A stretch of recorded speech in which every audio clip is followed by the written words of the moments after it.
Calvin Phillips surprise Manchester City, return offers good moment for Pep Guardiola. Calvin Phillips was back in the Manchester City team for the first time in 21 months as he played in the win against Huddersfield Town in the Carabao Cup. Calvin Phillips travelled back from London on the morning of Manchester City's Carabao Cup win against Huddersfield Town to make his first appearance for the club in almost 2 years. The 29-year-old was in the capital on Tuesday as his partner Ashley gave birth to the couple's second child, a baby boy called Ari. But he returned to Manchester on Wednesday morning to be part of a City squad for the first time since December 2023. Phillips's epic journey was rewarded with 7 minutes off the bench as he continued his unlikely renaissance at the Etihad.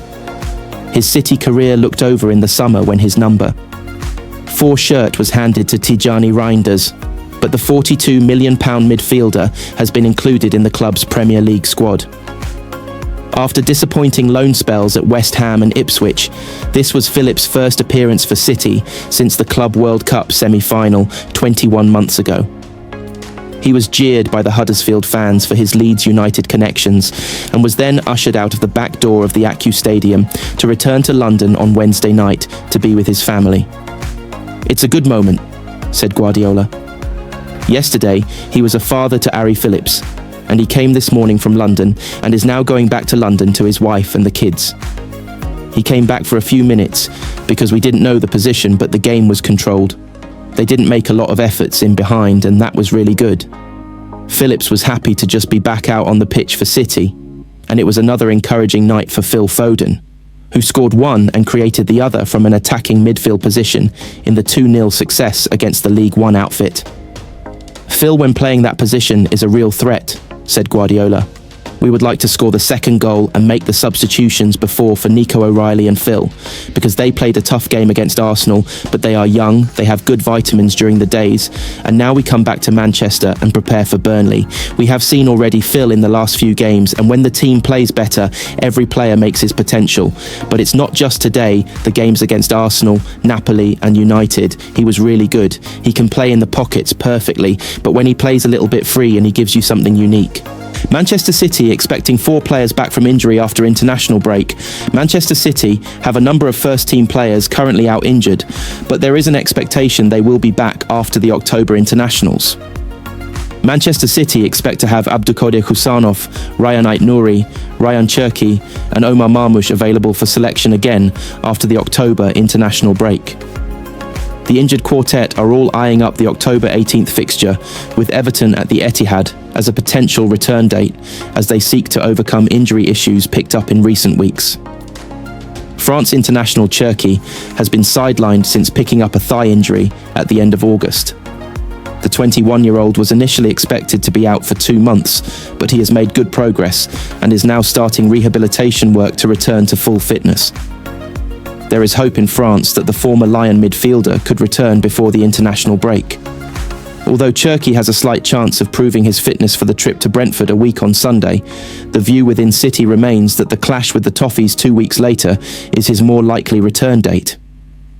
The £34 million summer signing scored on his Premier League debut at Wolves and then started against Tottenham a week later, before picking up the injury that ruled him out of the trip to Brighton at the end of August.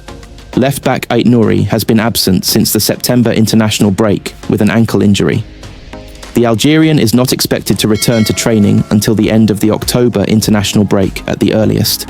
That could potentially put him in the frame to face Everton as he aims for a return to action next month. Marmoush is also still on the sidelines after picking up a knee injury while playing for Egypt in the previous international break. Pep Guardiola had hoped to have him available before the October internationals, and while the 26-year-old could be fit for the trip to Brentford on October 5th, he is considered more likely to be back in action after the break.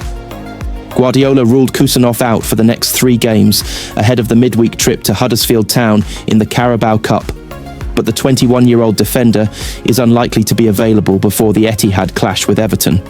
Erling Haaland missed the win at Huddersfield after being taken off at Arsenal with a back complaint. Guardiola will run the rule over the Norwegian in training before deciding on his availability to face Burnley at the weekend.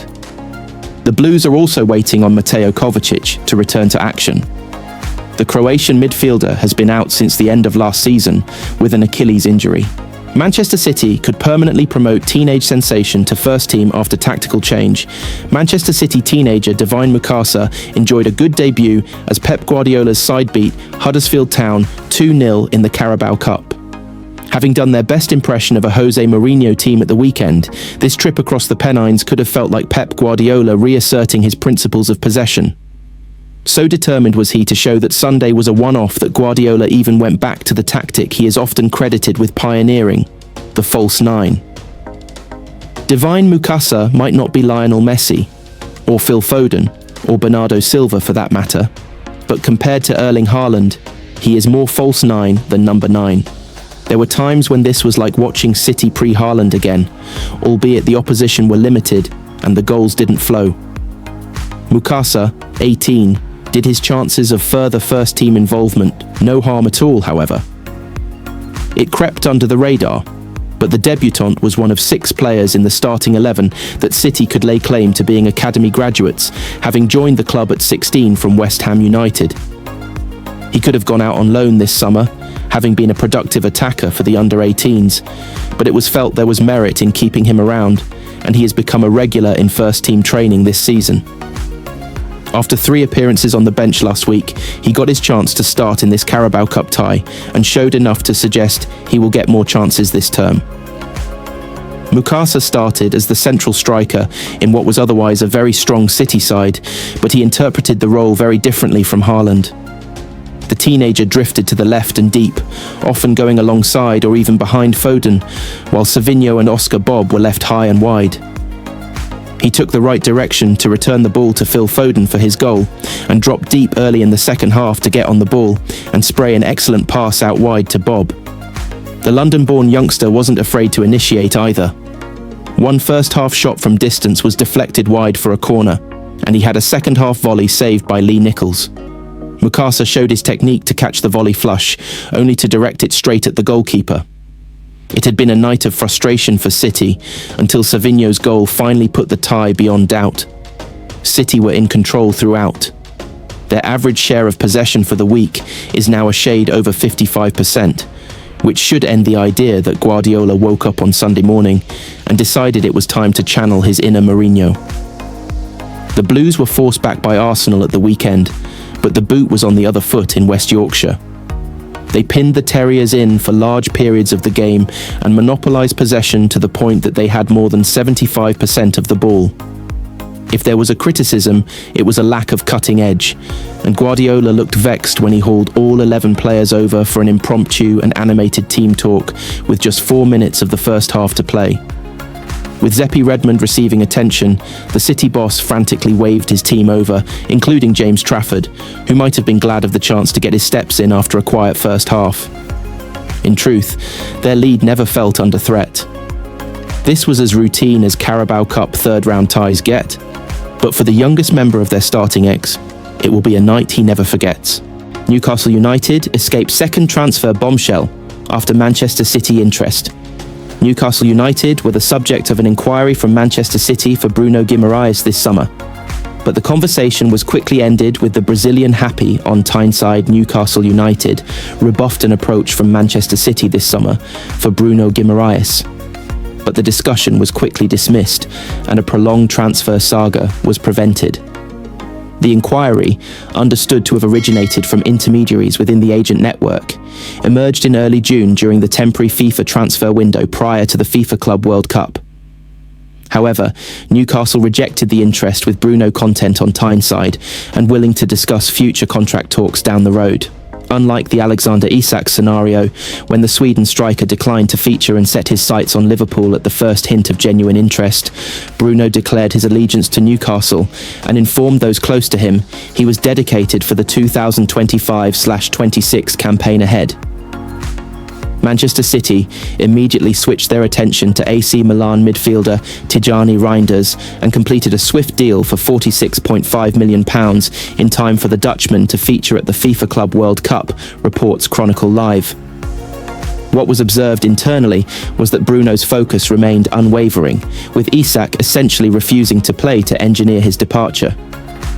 The South American has 3 years remaining, and a fresh contract could be on the horizon for the ambitious former Lion star. Discussing his future, Bruno told Chronicle Live last week he is completely concentrated on Newcastle and said, "I have never changed my mind, and I still look to make history at this club. We have been in the Champions League 2 times in the last 3 years. That is unbelievable for us. We have to keep that going. There is a big job for us to do here, and I want to be part of this team." Meanwhile, Newcastle goalkeeper Odysseas Vlachodimos has broken his silence after St James's Park exit in the summer. The 31-year-old keeper joined Sevilla on loan at the close of the transfer window, following a patient summer-long wait for his departure. Eddie Howe chose not to field the £20 million acquisition from Nottingham Forest during pre-season, whilst the Greek stopper remained on the verge of a switch.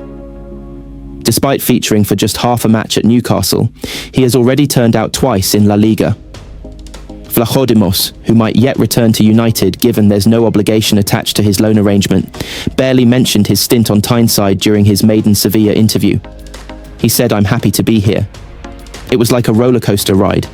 I couldn't wait to come. And finally, we made it. I'm very happy to be here, and I'm looking forward to meeting my teammates, staff, and coaching staff."